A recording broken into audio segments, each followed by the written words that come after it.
Bonjour Maïmouna, Bonjour Karima. est-ce que tu peux te présenter et nous présenter ton parcours? D'accord, merci. Je m'appelle Maïmouna Djonkunda Dambélé. Je travaille actuellement pour une ONG canadienne qui s'appelle le Centre d'études et de coopération internationale. Je suis actuellement la directrice pays de cette organisation. Alors, par rapport à mon parcours, je suis juriste et j'ai fait une formation en droit international, donc relations internationales et diplomatie. Et j'ai commencé à militer très tôt avec une organisation Amnesty International sur les questions de droits humains de façon générale. Et donc, j'ai eu à travailler sur les questions des armes, sur les droits économiques, sociaux et culturels, mais également sur les droits sexuels et reproductifs. Et j'ai milité dans cette organisation pendant très longtemps à différentes positions, comme coordinatrice nationale des jeunes, comme coordinatrice en charge des actions urgentes et personnes en danger, mais également membre du bureau exécutif de cette organisation au Mali. Donc, c'était une grande expérience qui m'a amenée à travailler sur les droits humains pour les jeunes dans la région Afrique de l'Ouest. Et après cela, j'ai commencé à travailler sur des questions spécifiques et j'ai travaillé avec le National Democratic Institute sur les questions de genre, la participation politique des femmes au Mali, le renforcement des jeunes femmes de la société civile, aussi l'implication des femmes dans le processus de dialogue et réconciliation au niveau local et national au Mali. Puis, j'ai travaillé sur la violence faite aux femmes de façon spécifique avec CARE International au Mali. Et j'ai travaillé pendant 3 ans dans les régions de Tombouctou, Ségou, Mopti, sur la question de mariage des enfants, sur l'autonomisation économique des femmes, le renforcement de leur pouvoir économique et toutes ces questions-là. Et puis voilà, et j'ai continué à travailler sur la violence, sur les droits des femmes, sur le plaidoyer pour les droits des femmes et toutes ces questions-là. Et parallèlement, j'ai milité de tout temps sur les questions féministes au Mali. Est-ce que tu peux nous dire comment, dans ton poste actuel, tu travailles sur l'égalité femmes-hommes? Déjà, j'ai cité mon parcours du militantisme jusqu'à aujourd'hui, ce que j'ai un peu fait. Et ce qui ressort, c'est que je travaille toujours avec des organisations qui travaillent sur la question de l'égalité femmes-hommes. C'est mon choix, en fait, pour prétendre à des positions. La première chose que je regarde, c'est est-ce que cette organisation a des valeurs féministes? Est-ce que cette organisation est une organisation qui est sensible aux questions de femmes et qui travaille sur la question. Alors, si oui, je postule. Sinon, je ne suis pas intéressée. Donc, l'organisation dans laquelle je travaille actuellement est très sensible et on dit souvent que c'est une organisation qui a l'EFH, l'égalité femmes-hommes, comme ADN. Donc, c'est vraiment l'élément central de toutes les actions que nous menons, quelle que soit la thématique ou quel que soit le domaine.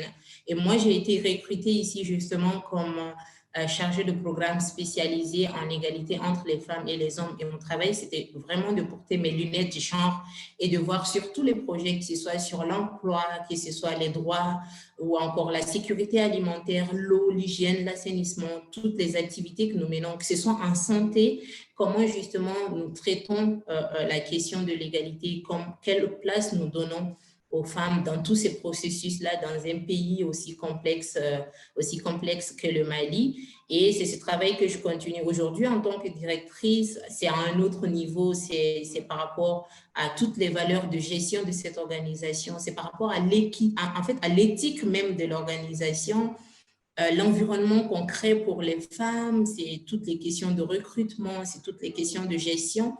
Et je continue toujours à travailler comme technicienne en appui avec mes collègues des différents projets. C'est quelque chose qui me fait plaisir et qui m'inspire énormément. Donc oui, mon travail actuel, c'est ça. C'est travailler sur l'égalité encore et encore. Est-ce que si tu avais, Maïmouna, une baguette magique, quelle serait la première action que tu mettrais en place pour faire bouger justement les lignes de l'égalité femmes-hommes? Ouh, alors, je pense que je mettrais tellement de choses dans ma valise magique, mais pour être, euh, pour être en adéquation avec l'actualité au Mali, je ferai en sorte que le Mali puisse adapter son arsenal juridique interne à ses engagements internationaux. Parce que pour la question de l'égalité, pour la question des droits des femmes en général, certes, il y a un grand travail à faire au niveau social, mais il y a aussi un grand travail à faire au niveau culturel. Et aujourd'hui, toutes les actrices et tous les acteurs qui sont sur le terrain et qui veulent apporter un changement sont confrontés à un obstacle, c'est que les lois ne nous supportent pas et les lois ne nous accompagnent pas. Donc, si je devais mettre quelque chose dans ma valise magique pour changer les choses au Mali, ce serait une loi. Et une loi sur les violences basées sur le genre existe actuellement au Mali. C'est au niveau du ministère, mais il y a un grand lobby religieux pour que cette loi ne soit pas votée.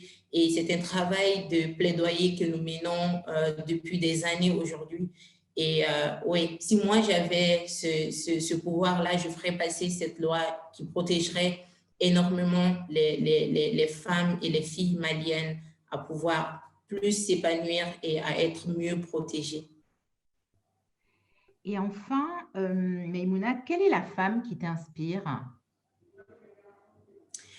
Alors, il y en a tellement et j'ai cette nouvelle génération de féministes au Mali, en Afrique de l'Ouest, qu'on appelle les féministes 2.0, qui sont tellement magnifiques, qui sont tellement extraordinaires parce que malgré toute l'agression, malgré les insultes, et malgré toute la pression qui pèse sur elles, ce sont quand même des jeunes femmes qui s'expriment, qui savent ce qu'elles veulent et qui veulent véhiculer un message, en fait, un message de dignité, un message de respect pour les femmes et qui veulent inspirer et inciter les autres jeunes femmes à pouvoir s'élever, à pouvoir revendiquer et à pouvoir exiger les droits.